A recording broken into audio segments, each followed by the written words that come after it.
অন্যায় চুপ করে যদি সহ্য করেন, অন্যায় যে করে আর অন্যায় যে সহে, দুজনই কি? দুজনই সমান পাপী। আপনাকে নিষেধ করতে হবে, অন্যায়ের বিরুদ্ধে আপনাকে কথা বলতে হবে। লূত আলাইহিস সালামের জামানায় যখন জমিনটাকে উল্টে দেওয়ার জন্য অর্ডার হলো, তখন ফেরেশতা বলছিল, আয় আল্লাহ, এই জমিনে তো একটা লোক আছে যে 30 বছর পর্যন্ত তোমার ইবাদত করেছে, সেই লোকটারে তো সরাবার ব্যাপারে তুমি কিছু বললা না। আল্লাহ রাব্বুল আলামিন বললেন, জমিনটা উল্টায়া ওর মাথায় আগে রাখো, ওরে শুদ্ধা জমিনটারে উল্টায় দাও।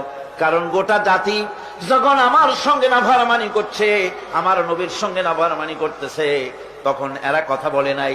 এই লোক নিজের ইবাদত নিয়ে ব্যস্ত ছিল, নিজেকে জাহান্নাম থেকে বাঁচাবার চেষ্টা করেছে। গোটা জাতি জাহান্নামে যায়, সেজন্য ভুরুক্ষেপ করে নাই। হক কথা বলতেই হবে। হক যে বলবে না, হক থেকে যে চুপ থাকবে, সে হচ্ছে শয়তানুন আখরাস, বোবা শয়তান। রাসূলুল্লাহ হাদিসে বলেছেন, হক থেকে যে চুপ থাকে সেটা কি শয়তান? বোবা শয়তান।